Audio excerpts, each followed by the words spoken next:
Hello everyone, welcome to our channel learning brain. कैसे हो आप लोग? आई होप आप लोग बहुत अच्छे होंगे और आपकी स्टडी बहुत अच्छी चल रही होगी, मज़ेदार दमदार चल रही होगी। एग्ज़ाम में अब महज 15 दिन अप्रॉक्स बचा है, तो आपकी जो रिवीजन है वो काफ़ी अच्छे चल रहे होंगे। तो उसी पर्पज़ से मैं आज रैपिड वाले रिवीजन लेकर आई हूँ, जिसमें 2 चैप्टर के जो है ना वो फटाफट इस वीडियो में आपके रिवीजन हो जाएंगे वर्ल्ड हिस्ट्री के। तो वो 2 चैप्टर कौन कौन से हैं? तो वो है French revolution and Russian revolution. Russian revolution में बहुत सारे जो डेट्स हैं और बहुत सारी क्रांति हुए हैं जिन्हें याद रखना थोड़ा सा मुश्किल होता है, लाइक अक्टूबर क्रांति, ब्लडी संडे, फरवरी क्रांति, इस तरह के बहुत सारे क्रांति हैं। और सोशलिज्म इसमें कैसे हुआ, सोशलिज्म, कम्युनिस्ट, कार्ल मार्क्स, बहुत सारी चीज़ें याद रखनी पड़ती हैं।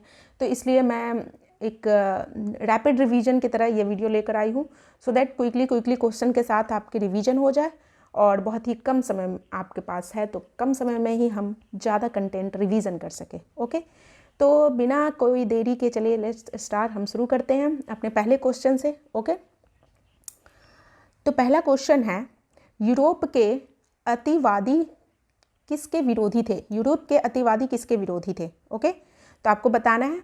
तो आज जो है ना मैं सारे ऑप्शंस को डिस्क्राइब नहीं करूँगी, सो दैट ज़्यादा टाइम लग जाता है, तो कम टाइम लगे इसलिए मैं डायरेक्ट ऑप्शन पे आऊँगी और डायरेक्ट ऑप्शन टिक करती हुई जाएंगी ताकि ज़्यादा से ज़्यादा क्वेश्चन हो सके और कम समय लगे। ओके, तो क्वेश्चन नंबर फर्स्ट का आंसर बताइए, यूरोप के अतिवादी किसके विरोधी थे? तो यूरोप में जो फैल रहा था जो सोशलिज्म, वो किसके विरोधी थे? तो वो किसके विरोधी थे? निजी संपत्ति के विरोधी थे। ओके, नेक्स्ट क्वेश्चन पे चलते हैं। जो वो नहीं चाह रहे थे कि निजी संपत्ति रखें।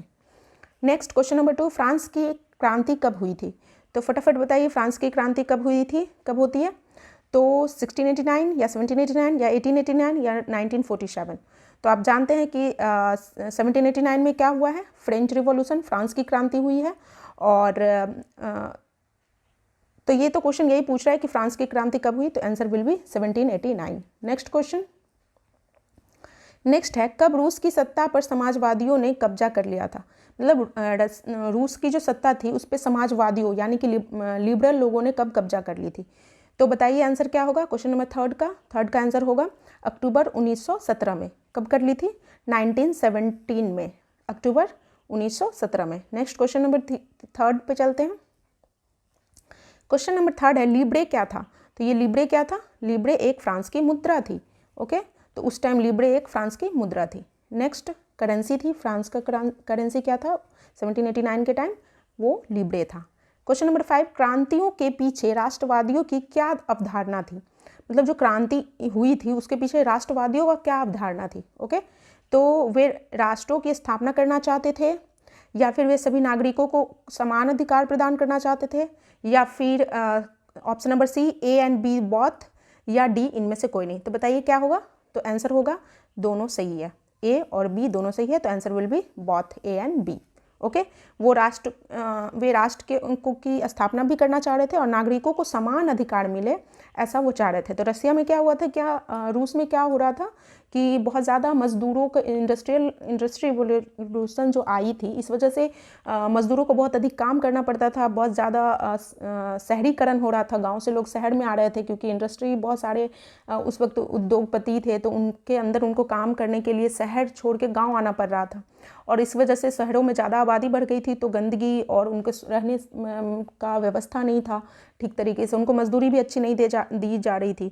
तो इसी पे वो लोग भड़क गए थे और वो यही चाहते थे कि यहाँ से राष्ट्रवाद खत्म होके और राजतंत्र जो है वो खत्म होके और राष्ट्रवाद की स्थापना हो। तो option C will be right. Okay, next question number 6, tsar किस देश का शासक था? तो जार किस देश का शासक था? रूस का। रशिया का शासक कौन था? जार निकोलस सेकंड जो था वो रशियन रिवॉल्यूशन के समय जार जार जो सेकंड था वो रशिया का शासक था उस टाइम 1917 में। 7 क्वेश्चन नंबर, 19वीं सदी के पूर्वार्ध में यूरोप में औद्योगिकरण के कारण समाज के सामने निम्नलिखित में से कौन सा बड़ा मुद्दा नहीं था? मतलब इसमें से कौन सा बड़ा मुद्दा नहीं था?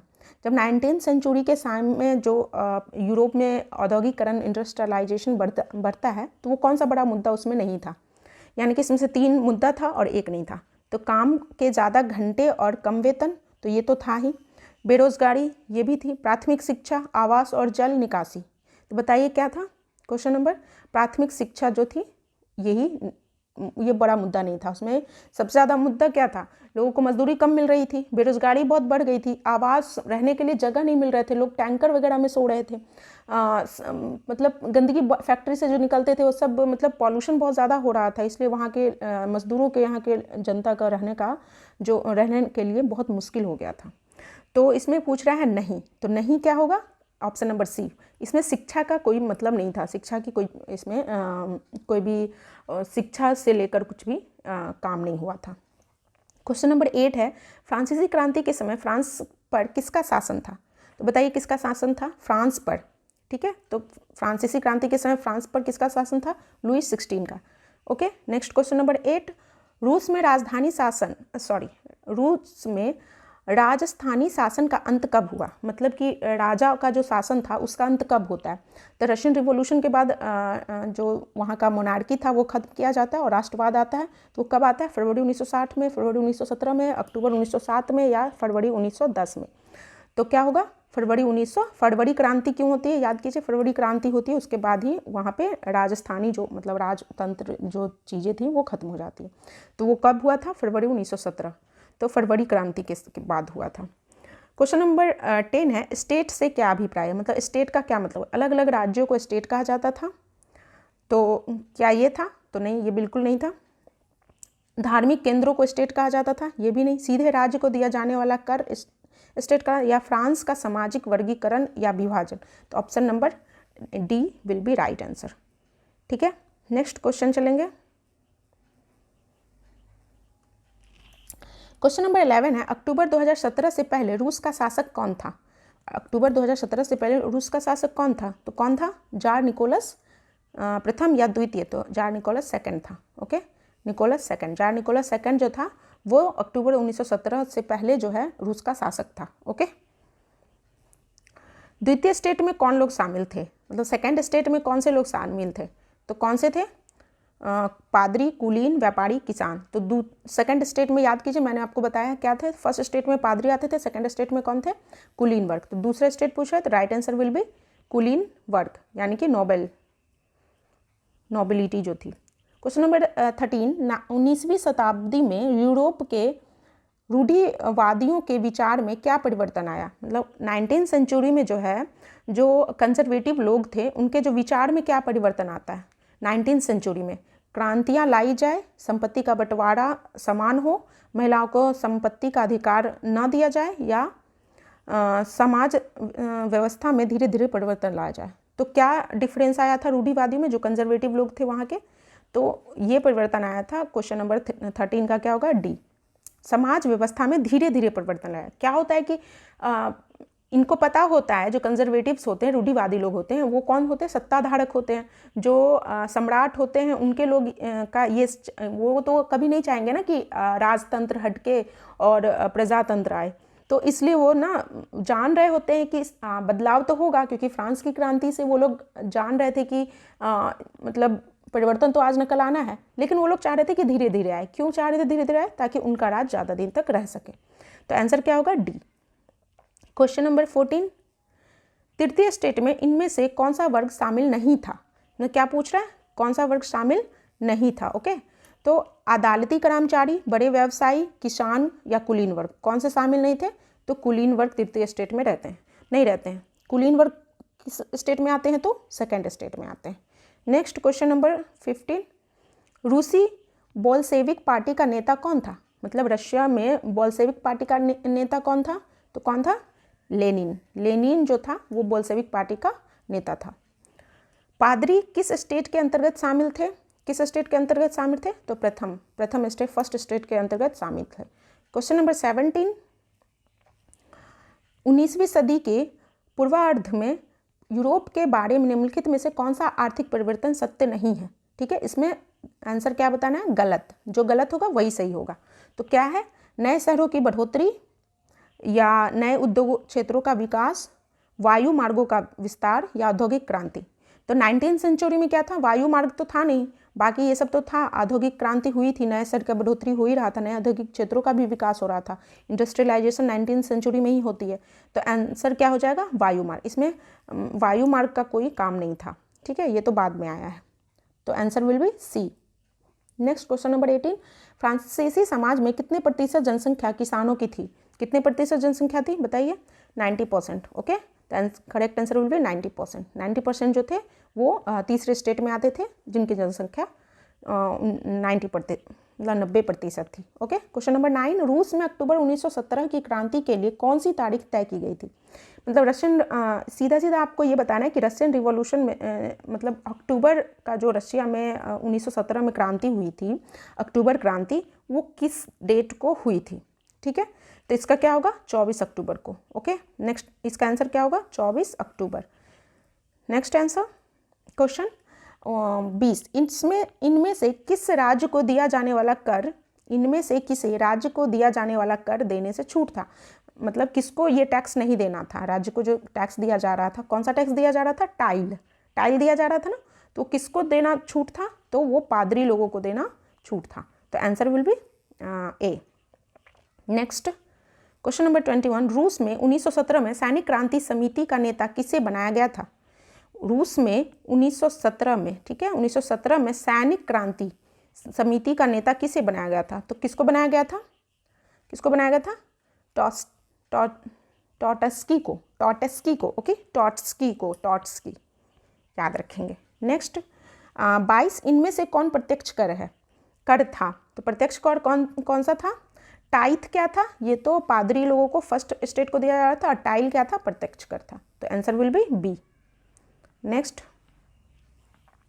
लेनिन ने अपनी अप्रैल थीसिस द्वारा जो मांगे रखी थी उनमें निम्न में से कौन सा शामिल नहीं थी? लेनिन जो अप्रैल थीसिस होता है ना, रशियन रिवॉल्यूशन के समय रशिया में जो अप्रैल थीसिस होता है, उसमें कौन सा बहुत सारा मांग रखा था, उसमें कौन सा नहीं था? मतलब बाकी 3 होगा, 1 नहीं होगा। तो युद्ध समाप्त किया जाए, क्या ये था? या उद्योगों को मजदूरों के हवाले किया जाए, जमीन किसानों के हवाले किया जाए, या बैंकों को राष्ट्रीयकरण? तो देखिए, ये था युद्ध समाप्त किया जाए, ये उसकी मांग थी। जमीन किसानों के हवाले किया जाए, ये भी बोला था लेनिन। बैंकों का राष्ट्रीयकरण भी होना चाहिए। तो क्या मांग नहीं थी? उद्योगों को मजदूरों के हवाले किया जाए, ऐसा कोई मांग नहीं था, ठीक है। नेक्स्ट क्वेश्चन नंबर 24, इनमें से कौन चर्च द्वारा लिए जाने वाला धार्मिक कर था? तो चर्च द्वारा कौन सा धार्मिक कर लिया जा रहा था बताइए? अभी मैं आपको बताई हूँ।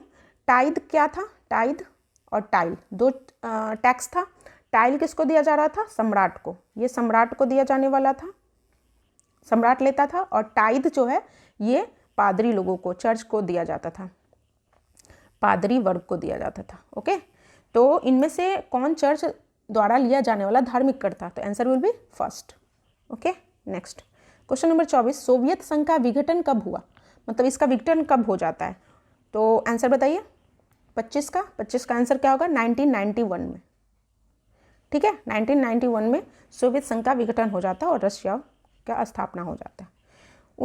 26 नंबर क्वेश्चन, समाजवादी सभी बुराइयों की जड़ किसे मानते थे? जो लिबरल लोग थे, लिबरल मतलब जो रसिया था, वो वहाँ पे 3 वर्ग में लोग मतलब 3 विचारक हुए, जो एक कहलाते थे लिबरल, दूसरा कहलाते थे रेडिकल, और तीसरा कंजर्वेटिव। यानी कि लिबरल कौन थे? समाजवादी। और रेडिकल कौन थे? उग्रवादी। और कंजर्वेटिव कौन थे? तो जो वहाँ के राजा महाराजा से जो लोग थे वो कंजर्वेटिव, रूढ़िवादी भी आते थे। तो क्वेश्चन बोल रहा है कि समाजवादी सभी बुराइयों की जड़ किससे मानते थे? मतलब जो लिबरल लोग थे वो किसको सारी बुराइयों का, सारी गलत चीज़ों का जड़ मानते? धन के समान वितरण को, उत्पादन के साधन पर समाज के अधिकार को, या निजी संपत्ति को? तो क्या मानते थे? निजी संपत्ति को। समाजवादी जो है ना, निजी संपत्ति को ही सारे बुराई का जड़ मानते थे। टू ट्रीटाइज ऑफ गवर्नमेंट की रचनाकार कौन है? अब बताइए कि फ्रेंच रिवॉल्यूशन में जो मेन 3 जो रचनाकार थे वो कौन कौन से थे? रूसो थे, मोंटेस्क्यू थे, और जॉन लॉक थे। रूसो, मोंटेस्क्यू और जॉन लॉक। तो टू ट्रीटाइज ऑफ गवर्नमेंट के रचनाकार कौन थे? तो वो थे जॉन लॉक। ओके, लॉक यहाँ पे सिर्फ लिखा हुआ है, John Locke will be the answer. Next question number 28, कब रूस की सत्ता पर समाजवादियों ने कब्जा कर लिया? रूस की सत्ता पर जो है समाजवादी लिबरल लोगों का जो कब कब्जा हो जाती है, तो कब करते हैं? आंसर बताइए। अक्टूबर में। अक्टूबर की जो क्रांति होती है 1917 अक्टूबर की क्रांति, उसी में क्या करते हैं लिबरल लोग जो हैं समाजवादी लोग, वो रूस की सत्ता पे अपना कब्जा कर लेते हैं। क्वेश्चन नंबर 29 है, द स्पिरिट ऑफ लॉज के लेखक कौन है? अब बताइए द स्पिरिट ऑफ लॉज के लेखक कौन है? तो बहुत ही सिंपल है, 3 आपको याद रखना है, the spirit of laws, social contract, तो अभी आप जॉन लॉक की, तो ये जो है द स्पिरिट ऑफ लॉज, इसका कौन लेखक है? मॉन्टेस्क्यू। ओके, मॉन्टेस्क्यू है। Okay, next. अक्टूबर 1917 से पहले रूस का शासक कौन था? तो अक्टूबर 1917 से पहले रूस का शासक कौन रहता है? Tsar Nicholas second. Tsar Nicholas second. Answer will be D. Answer will be D. Okay, next question number 31, state general के आह्वान पर तृतीय स्टेट नेशनल असेंबली का गठन कब किया गया? मतलब स्टेट जनरल का जो मीटिंग बुलाया जाता है, तो तृतीय स्टेट जो नेशनल असेंबली का गठन कब किया? तो कब होता है वो? 31 का आंसर क्या होगा? तो वो सब 1789 में ही होता है। कितने डेट को होता है? 5 मई को। 5 मई 1789 को, 1789। नेक्स्ट, सेंट पीटर्सबर्ग का नया नाम क्या पड़ा था? सेंट पीटर्सबर्ग का नया नाम क्या पड़ा था? तो पेट्रोगाद पड़ा था। पेट्रोगाद। ऑप्शन विल बी आंसर 1 जो होगा, ऑप्शन 1 ये राइट आंसर होगा। पेट्रोगाद किसका नाम पड़ा था? पुराना नाम था सेंट पीटर्सबर्ग का नाम, नया क्या पड़ा? पेट्रोगाद। ओके, नेक्स्ट क्वेश्चन नंबर 33, रूस में 1917 में सैनिक क्रांति समिति का नेता किसे बनाया गया? तो बताइए किसे बनाया जाता है? सैनिक क्रांति का नेता किसको बनाया जाता है? सैनिक क्रांति का नेता बताइए। लेनिन को, एजेंस को, मार्क्स को या टॉस्टिस को? तो टॉस्की को बनाया जाता है। ओके, टॉस्की को जो है ये सैनिक क्रांति का नेता बनाया जाता है। क्वेश्चन नंबर 34, सम्राट के शक्तियों का पर अंकुश लगाने और सभी मनुष्यों को मूलभूत अधिकार प्राप्त करने के लिए फ्रांस में संविधान कब बना? सीधा ये कह रहा है कि फ्रांस में रिपब्लिक कब हुआ। ओके, तो कब होता है? फ्रांस की क्रांति होती है 1789 में, 91 में वहाँ वो बन जाता है, क्या कहते हैं, कॉन्स्टिट्यूशन बनता है, और 1791 में बन जाता है। तो कब होता है? फ्रांस रिपब्लिक होता है 1791 में। ठीक है, next question number 35, Robert Owen समाजवादी था। कहाँ का समाजवादी था? रॉबर्ट ओवेन जो था वो कहाँ का समाजवादी था? रशिया का, फ्रांस का, अंग्रेज का, या इनमें से कोई नहीं? तो 35 का आंसर क्या होगा? अंग्रेज का। क्या होता है कि रॉबर्ट ओवेन जो है ना अंग्रेजी ट्रैवलर रहता है, मतलब एक अंग्रेज ट्रैवलर रहता है जो कि रसिया गया रहता है, फ्रांस गया रहता है। ओके, तो कौन सा समाजवादी जो है वो रसिया गया होता है? रॉबर्ट ओवेन जो है वो अंग्रेज था, लेकिन ट्रैवल किया था फ्रांस का, रूस का। नेक्स्ट क्वेश्चन नंबर 36, रूसी आबादी के बड़े हिस्से की आजीविका के मुख्य स्रोत का नाम लिखे। मतलब कि रूसी आबादी का जो बड़ा हिस्सा था उनका आजीविका किस चीज़ से चलता था? बागवानी से, खेतीबाड़ी से, मछली पालन से, या औद्योगिक मजदूरी से? तो ये होता ही क्यों है? औद्योगिक मजदूरी से। आंसर क्या होगा? किससे चला? एक तो देखिए फ्रांस में क्या था, 90% किसान थे, और रूस में क्या था, 85% जो है वो पीजेंट रहते हैं। ठीक है, तो ज़्यादातर आजीविका उनकी खेतीबाड़ी से ही चलती है। ठीक है, नेक्स्ट क्वेश्चन नंबर 37, फ्रांस गणराज्य कब बना? अभी इससे पहले भी ये क्वेश्चन आया था, फ्रांस गणराज्य कब बनता है बताइए?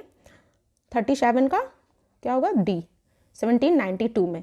तो क्या होता है 1789 में? तो बनता है वो फ्रांस की क्रांति होती है। ठीक है, फ्रांस की क्रांति होती है कब? 1789 में। 91 में क्या होता है वहाँ पे? कॉन्स्टिट्यूशन बन के तैयार होता है। 1792 में ये क्या हो जाता है? गणतंत्र हो जाता है 1792 में। ओके, नेक्स्ट क्वेश्चन नंबर 38, रूस में गृह युद्ध के दौरान किन शक्तियों ने रेड्स का विरोध किया था? देखिए वहाँ पे क्या था, रेड्स थे, वाइट्स थे और ग्रीन्स थे। ठीक है, तो रेड में कौन आते थे? कम्युनिस्ट पार्टी आता था। तो रूस में गृह युद्ध के दौरान किन शक्तियों ने रेड्स का विरोध किया था? मतलब कि कम्युनिस्ट का विरोध किया था। तो कौन किया था? केवल ग्रीन्स, केवल वाइट्स, या ग्रीन वाइट्स दोनों? तो बताइए आप, ऑप्शन से तो आप समझ रहे होंगे, तो आंसर क्या होगा सी, ग्रीन और वाइट दोनों विरोध करते हैं रेड का। नेक्स्ट क्वेश्चन नंबर 39, फ्रांसीसी समाज कौन सा था? फ्रांसीसी समाज कौन सा था? कार्ल मार्क्स का, फ्रेडरिक एंगल्स का, रॉबर्ट ओवेन का या लुई ब्लांक का? तो फ्रांसीसी समाज किसका था? लुई ब्लांक का। Okay. Next question number 40, Napoleon France का सम्राट कब बनता है? बताइए नेपोलियन फ्रांस का सम्राट कब बनता है? 1804 ईस्वी में बनता है। ठीक है, 1804 ईस्वी में नेपोलियन फ्रांस का सम्राट बनता है और 1848 में क्या होता है, इसको गिलोटिन पे चढ़ा दिया जाता है। नेक्स्ट क्वेश्चन नंबर 41, किस समय रूस का रेल नेटवर्क फैलाया गया? किस समय रूस का रेल नेटवर्क फैलाया गया और उद्योगों में विदेशी निवेश में भी तेजी से बढ़ा? तो किस समय होता है, कौन से दशक में? तो आंसर क्या होगा? 1860 दशक में, 70 दशक में, 80 दशक में या 90 दशक में? तो आंसर बताइए क्या होगा? आंसर विल बी 1890 में। Option will be D.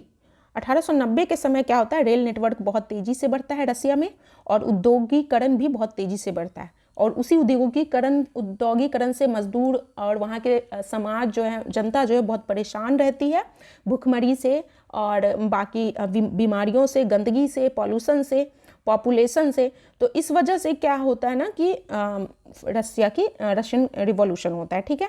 Question number 42, कब बोल्शेविकों ने रूसी साम्राज्य पर पुनर्नियंत्रण स्थापित किया? क्या होता है कि 1917 अक्टूबर क्रांति के बाद तो लिबरलाइजेशन जो होता है, सोशल समाजवादी जो होते हैं वो कब्जा कर लेते हैं, लेकिन फिर से क्या करता है, बोल्शेविक जो है वो रसिया पे फिर से वो कब्जा कर लेता है। तो ये कब करता है? जनवरी 1920 में, फरवरी 1920 में, दिसंबर 1920 में या नवंबर 1920 में? तो आंसर क्या होगा? जनवरी 1920 में, जनवरी 1920 में कर लेता है। ठीक है। क्वेश्चन नंबर 43, वाटरलू की लड़ाई कब हुई थी? तो बताइए वाटरलू की लड़ाई कब हुई थी? तो ये फ्रेंच रिवॉल्यूशन से है रिलेटेड। तो वाटरलू की लड़ाई कब होती है? 1804 में। इसी के बाद क्या होता है, नेपोलियन वहाँ का सम्राट बन जाता है। 44 का, कार्ल मार्क्स तथा फ्रेडरिक एंगल्स कौन थे? तो कार्ल मार्क्स और फ्रेडरिक एंगल्स कौन थे? समाजवादी थे, पूंजीवादी थे, सामंतवादी थे या वाणिज्यवादी थे? तो बताइए क्या थे? तो वो सामंतवादी थे। क्या थे? सामंतवादी, कम्युनिस्ट थे। Next question number, Karl Marx का अभी जो कम्युनिस्ट जो चल रहा है वो कार्ल मार्क्स का ही देन है। Question number 45, Russian social democratic workers party का गठन कब हुआ? Russian social democratic workers party का गठन कब होता है? बताइए कब होता है? तो वो होता है 1898 में, 1898 में। Okay, option will be C, 1898 में, 1898 में। ये कब Russian social democratic workers party का गठन 1898 में होती है। Okay. Next, the social contract नामक पुस्तक किसने लिखी? तो किसने लिखी है? रूसो ने, स्कीम ने, वोल्टेयर ने या लॉक ने? तो कौन लिखते हैं? रूसो। द सोशल कॉन्ट्रैक्ट किनका लिखा हुआ है? रूसो। इसी में उन्होंने लेजिस्लेटिव, एग्जीक्यूटिव और जुडिशरी का फॉर्मेशन बताया है। 47 का, रूस में प्रथम पंचवर्षीय योजना कब लागू हुआ? मतलब रूस में जो है पहली बार 5 ईयर प्लान कब एग्जीक्यूट किया जाता है? तो कब किया जाता है?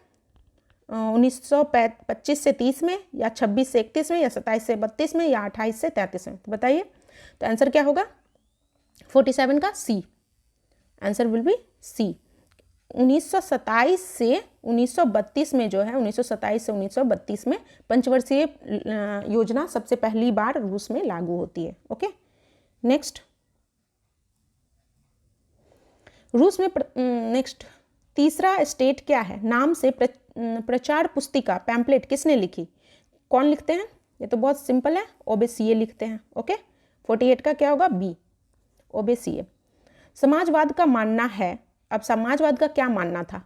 सारी संपत्ति पर पूंजीपतियों का अधिकार होना चाहिए या सारी संपत्तियों पर समाज या राज्य का नियंत्रण होना चाहिए, सारा मुनाफा उद्योगपतियों को मिलना चाहिए या उपरोक्त में से सभी? तो 49 का क्या होगा? सभी नहीं होगा, सिर्फ बी ऑप्शन होगा। सारी संपत्ति पे जो है ना राज्य का नियंत्रण होना चाहिए। समाजवाद का यही मानना था कि सारी संपत्तियों पे किसका नियंत्रण होना चाहिए? सारी संपत्तियों पे राज्य का नियंत्रण होना चाहिए। ओके। नेक्स्ट क्वेश्चन नंबर 50, रूसी शासक जार निकोलस द्वितीय ने कब त्यागपत्र दे दिया? जो जार निकोलस जो होता है, जार निकोलस सेकंड, वो त्यागपत्र कब दे देता है? तो बताइए कब देता है? तो वो देता है 2 मार्च 1917 को। ओके, 2 मार्च 1917 को त्यागपत्र दे देता है। वेरी वेरी इंपॉर्टेंट क्वेश्चन, ये एग्जाम में आ सकता है। ठीक है, नेक्स्ट क्वेश्चन नंबर 51, किसके नेतृत्व में मजदूरों का जुलूस विंटर पैलेस पहुंचा? विंटर पैलेस जो मजदूरों का नेतृत्व पहुंचता, किसके नेतृत्व में मजदूरों का जुलूस जो है वो विंटर पैलेस पहुंचता है? रॉबर्ट ओवेन, पादरी गैपोन या फादर टेटे, या इनमें से कोई नहीं? द आंसर विल बी पादरी गैपोन। पादरी गैपोन इनके यही लीड कर रहे थे। ओके, नेक्स्ट क्वेश्चन चलते हैं। निम्न में से सक्रिय नागरिक से संबंधित सही कथन का चुनाव करें। जो एक्टिव सिटीजन थे उनसे संबंधित कुछ स्टेटमेंट दिया गया है, उसको चुनना है। ठीक है, उसको सही बताना है कि कौन सा सही है। तो 18 वर्ष से ऊपर सभी आयु वर्ग के लोग, तो ये तो गलत हो जाएगा। 25 वर्ष से ऊपर सभी पुरुष, ये भी गलत। 25 वर्ष के से अधिक आयु के वर्ग के ऐसे पुरुष जिन्हें मत देने का अधिकार प्राप्त हुआ। तो answer C will be the right answer. तो कितने लोगों को हुआ था? कल मैंने आपको बताया था। तो 40,000 लोगों जो हैं वो चुने जाते हैं एक्टिव सिटीजन में। ओके, तो आंसर क्या होगा कि 25 वर्ष से ऊपर के ऐसे पुरुष जो कि 3 दिन का मजदूरी, मतलब 3 दिन का टैक्स चुकाए हों, उन्हीं को एक्टिव सिटीजन में रखा गया था। क्वेश्चन नंबर 53, 1914 से पहले तक रूस में राजनीति दलों का क्या दर्जा था? 1914 से पहले जो है रसिया में जो है राजनीतिक दलों का क्या दर्जा था? क्या दर्जा था? वो गैर कानूनी थे ना। उससे पहले तो वो मतलब राजा का शासन राजतंत्र था, तो वो गैर कानूनी थे। ऑप्शन क्या हो जाएगा? 53 का ए। क्वेश्चन नंबर 54, सेंट पीटर्सबर्ग का नया नाम क्या पड़ा? अभी आपको ये क्वेश्चन सेम गया था ना, क्या पड़ा था? पेट्रोगाद नाम पड़ा था सेंट पीटर्सबर्ग का। नेक्स्ट क्वेश्चन नंबर 55, द्वितीय इंटरनेशनल का संबंध था। तो द्वितीय जो सेकेंड इंटरनेशनल क्या संबंध था सेकेंड इंटरनेशनल का? तो ये क्या होगा? समाजवादियों से संबंध था। ओके, लिबरल लोगों से संबंध था। जैकोबिन क्लब क्या था? जैकोबिन क्लब क्या था? अमीर सामंतों का जुआ खेलने का अड्डा था, पादरियों के सामूहिक चर्चा स्थल था, या 60 वर्ष से अधिक आयु वर्ग के लोगों का आश्रम था, या छोटे दुकानदार और कारीगरों का क्लब था? तो आंसर क्या होगा? आंसर होगा छोटे दुकानदार और कारीगरों का जो है वो क्लब था। जो वहाँ के फ्रांस के जो छोटे दुकानदार मध्यवर्गीय लोग जो थे ना, मध्यवर्गीय लोगों ने एक क्लब बना लिया था, एक मतलब ग्रुप बना लिया था जैकोबिन क्लब नाम से। ठीक है, और उसी का कौन रहता है? रॉबेस्पियर रहता है, उसका नेतृत्व करता रहता है। रूसी बोल्शेविक पार्टी का नेता कौन था? रूसी बोल्शेविक पार्टी का नेता कौन था? बताइए। 57 का ए, लेनिन था। Okay, next question number 58, Louis 16 के पतन के बाद छोटे दुकानदार और कारीगरों का नेता कौन था? कौन बना था? छोटे दुकानदार और कारीगरों का नेता कौन बना था? वोल्टायर, रूसो, या रॉबेस्पियर, या जॉन लॉक? तो अभी मैं आपको बताई हूँ कौन था? रॉबेस्पियर था, Maximilien Robespierre. Answer will be C, Maximilien Robespierre. Question number 59, रूस में कब प्रथम परामर्शदाता संसद एवं ड्यूमा का गठन हुआ था? रसिया में जो ड्यूमा का गठन हुआ था वो कब हुआ था? सबसे पहली बार जो हुआ था तो कब होता है? 1905 में, 7 में, या 15 में, या 17 में? तो आंसर क्या होगा? 59 का आंसर होगा 1905 में। ओके, 1905 का जो रशियन रिवॉल्यूशन होता है उसी में सबसे पहले ड्यूमा की स्थापना गठन किया जाता है। रूसी साम्राज्य का प्रमुख धर्म क्या था? क्या था? रूसी ऑर्थोडॉक्स चर्च, यही था, है ना। प्रमुख धर्म जो था वो रूसी ऑर्थोडॉक्स चर्च था।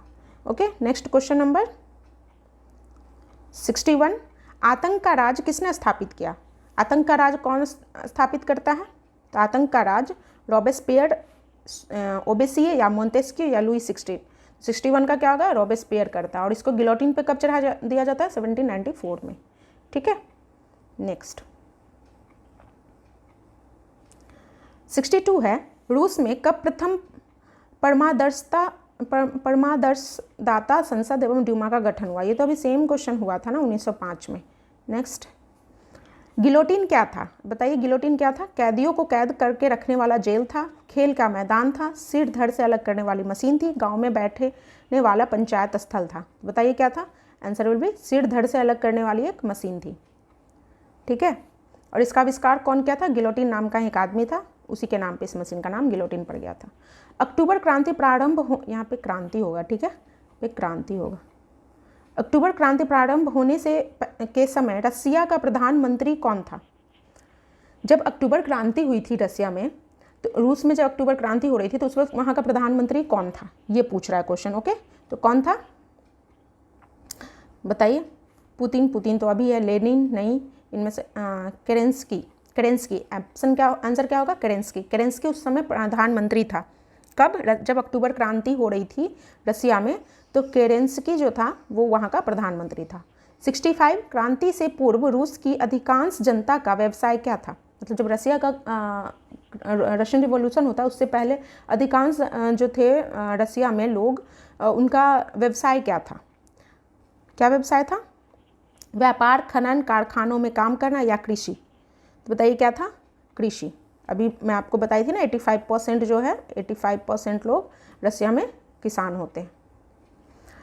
क्वेश्चन नंबर 66 है, 1917 में ज़ारशाही के पतन की घटना को क्या कहते हैं? 1917 में जो ज़ारशाही का पतन होता है उस घटना को क्या कहते हैं? फरवरी क्रांति। देखिए रशियन रिवॉल्यूशन में आप ये सब पढ़ते हैं ना, फरवरी क्रांति, खूनी रविवार मतलब ब्लडी संडे, अक्टूबर क्रांति और मार्च क्रांति, ये सब होता है। लेकिन ज़ारशाही का पतन, इसमें से मतलब कौन से क्रांति के बाद ज़ारशाही का पतन होता है? तो वो कौन से घटना के बाद होता है 66 का?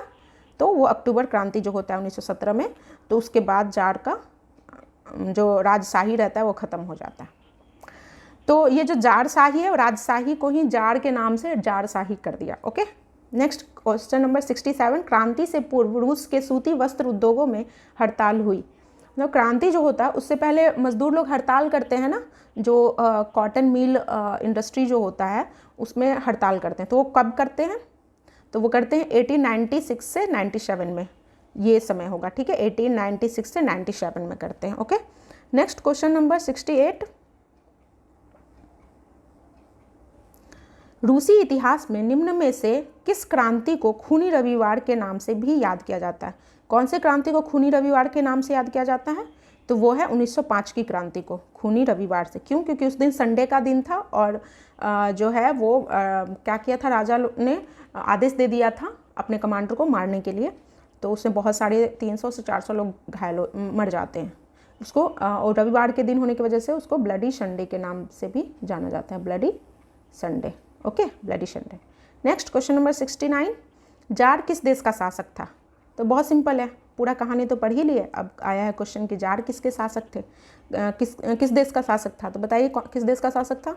ऑब्वियसली बी, रूस, रसिया का शासक था। ओके, नेक्स्ट क्वेश्चन नंबर 70, 1917 में से रूस में निम्नलिखित दल अवैध था, सॉरी 1914 है लिखा हुआ, 1914 से रूस में निम्नलिखित दल अवैध था। कौन सा दल अवैध था 1914 तक? तो 1914 रूसी समाजवाद वर्कर्स पार्टी, बोल्शेविक दल, मेनसेविक दल या उपरोक्त में से सभी। तो क्वेश्चन नंबर 70 का आंसर क्या होगा? सभी। उससे पहले क्या था? राजतंत्र था, राष्ट्रवाद तो आया नहीं था ना, तो ये सब कोई भी समाज, कोई भी बोल्शेविक दल, कोई भी दल नहीं बना सकता था अपना, और कोई भी जो समाजवादी लोग, किसी की भी बात नहीं सुनी जाती थी, ये सब बैन था। लेनिन कौन था? कौन था बताइए? ये तो शायद बहुत बार क्वेश्चन आया है, लेनिन कौन था? बोल्शेविक पार्टी का नेता था। कौन था? 71 का बोल्शेविक पार्टी का नेता था। ऑप्शन विल बी ए। 72, रूस में राजशाही का अंत कब हुआ? बताइए रूस में राजशाही का अंत कब होता है? तो फरवरी 1917 में। ठीक है, नेक्स्ट क्वेश्चन नंबर 73, कूलक से क्या समझते हैं? अब बताइए, ये नया शब्द है कूलक। कूलक से क्या समझते हैं? सेना की अच्छी आदत, सेना की अच्छी हालत, किसान की अच्छी हालत, राजा की अच्छी हालत, रानी की अच्छी हालत। तो कूलक का क्या मतलब था? किसान की अच्छी हालत। किसान की जब अच्छी हालत थी तो उसको कूलक कहते थे। ओके, तो 73 का क्या होगा? B. Option will be B, will be the right answer. Kulak, ये तो हो ही गया। रूसी साम्राज्य में मुस्लिम धर्म सुधारक क्या कहलाते थे? मतलब रशियन जो रसिया में जो है वो मुस्लिम धर्म सुधारक क्या कहलाते थे? ड्यूमा, उलेमा, जांदीदिस्त, इनमें से कोई नहीं। तो आंसर क्या होगा? जांदीदिस्त। आंसर विल बी सी, जांदीदिस्त कहलाते थे। ओके, नेक्स्ट क्वेश्चन नंबर 75, सामाजिक उपबंध नामक पुस्तक की रचना किसने की? सामाजिक उपबंध मतलब सोशल कॉन्ट्रैक्ट नामक पुस्तक जो है वो कौन लिखते हैं? सोशल कॉन्ट्रैक्ट बताइए। तो वो रूसो लिखते हैं। सोशल कॉन्ट्रैक्ट किनका लिखा हुआ है? रूसो का लिखा हुआ है। ठीक है, answer will B 1। Next question number 76, Petrograd Soviet का गठन किसने किया था? पेट्रोग्राद का गठन कौन किया था बताइए? 76 का तो सिपाहियों और हड़ताली मजदूरों ने किया था। क्या होता है पीटर्सबर्ग में जो जाते हैं लोग हड़ताल के लिए, जिसका नेतृत्व कौन कर रहा था? कौन कर रहा था बताइए? तो वही जो है पेट्रोग्राद सोवियत गठन किसने किया? सॉरी, इसमें क्वेश्चन क्या है? पेट्रोग्राद सोवियत का गठन किसने किया? तो सिपाहियों और हड़ताली मजदूरों ने किया था। ठीक है, जो हड़ताल कर रहे थे मजदूर वो, और वहाँ के जो सिपाही थे वो लोग पेट्रोग्राद का संत पीटर्सबर्ग का नाम चेंज करके पेट्रोग्राद सोवियत का गठन करते हैं। ओके, नेक्स्ट क्वेश्चन नंबर 77, निम्नलिखित भिक्षु रूस की जारीना का सलाहकार था। कौन सा जो भिक्षुक है वो रूस की जारीना जो थी उसका सलाहकार था, जिसने राजतंत्र को बदनाम किया था? जो राजतंत्र को बदनाम किया था मतलब कि उसका जो संबंध था वो दूसरों से भी था, इसलिए तो वो कौन था? जरीना का जो सलाहकार था? रासपुतीन था, व्लादिमीर पुतिन था, केरेंस्की था या लेनिन था? तो 77 का आंसर क्या होगा? Rasputin. Answer will be Rasputin. Okay, next question number 78, रूस में कोल खोज क्या था? रूस में जो था कोल खोज हुआ था वो क्या था? तो वो था सामूहिक खेती। सामूहिक खेती को कोल खोज कहा जाता था। 79 क्वेश्चन नंबर, रूस में अक्टूबर 1917 की क्रांति के लिए कौन सी तारीख तय की गई? तो कौन सी तारीख तय की जाती है बताइए? ये क्वेश्चन ऑलरेडी अभी पढ़ चुके हैं हम लोग। तो वो ऑप्शन क्या होगा? 23 अक्टूबर।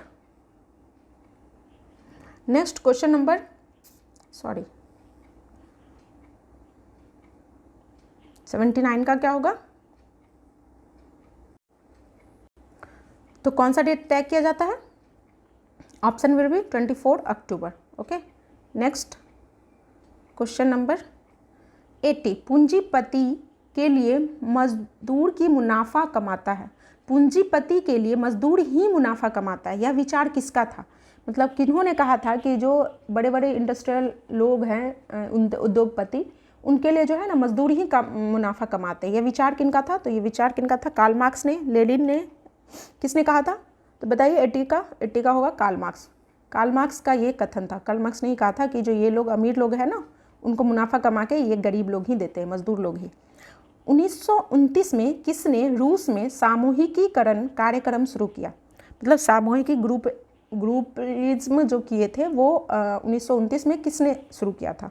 Lenin, Stalin, Karl Marx, Duma. कौन किया था? 81 का क्या आंसर होगा? स्टालिन। लेनिन के बाद कौन बनता है? स्टालिन बनते हैं, और इन्होंने ही 1929 में रूस में सामूहिकीकरण का कार्यक्रम शुरू किया था। Okay, question number 82, Maximilien Robespierre को गिलोटिन पर कब चढ़ाया गया? कब चढ़ाया जाता है बताइए? मैक्सिमिलियन रोबेस्पियर को गिलोटिन पे चढ़ा दिया जाता है क्योंकि आतंक का राज फैलाने का उस पर मुकदमा था, और ये फिर इसको जनता वहाँ पे गिलोटिन पे चढ़ा देते हैं। तो 82 का आंसर क्या होगा? ए, 1794 में। ओके, 1794 में। और 1791 में 93, 92, 804 में क्या हो? नेपोलियन जो है सम्राट बनता है फ्रांस का। 1791 में क्या होता है? एक कॉन्स्टिट्यूशन लिखने की परमिशन मिलती है, और 92 में जो है वो रिपब्लिक हो जाता है। 93 में नहीं, 92 में। ओके, नेक्स्ट क्वेश्चन नंबर 83, रूस में अंतरिम सरकार में कौन से समूह प्रभावशाली नहीं थे? रूस में जो रूस में अंतरिम सरकार में कौन से समूह प्रभावशाली नहीं थे? तो कौन से प्रभावशाली नहीं थे? सैनिक अधिकारी, भूस्वामी, किसान, उद्योगपति। तो बताइए कौन से नहीं थे?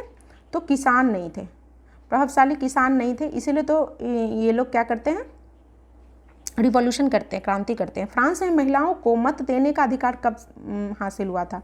तो कब हुआ था? 1946 में। हमारा देश आज़ाद हुआ है उससे 1 साल पहले ही वहाँ पे महिलाओं को वोट देने का अधिकार मिला।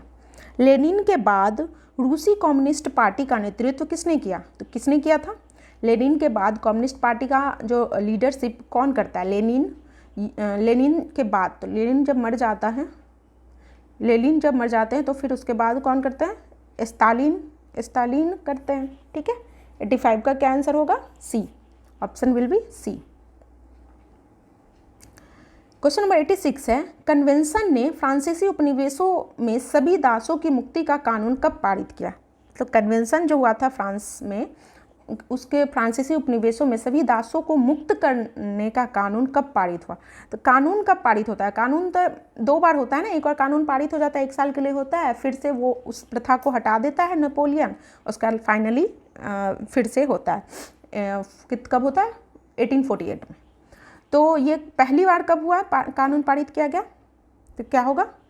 1794 में किया गया था। ओके, तो आज के लिए इतना ही, मिलते हैं हम नेक्स्ट वीडियो में। तब तक आप रिवीजन के लिए स्पीड बढ़ा के आप इस वीडियो को फिर से देख सकते हैं। ठीक है, तब तक आप अपना पढ़ाई अच्छे से कीजिए, मन लगा के कीजिए। See you in the next video. Bye bye, thank you for watching.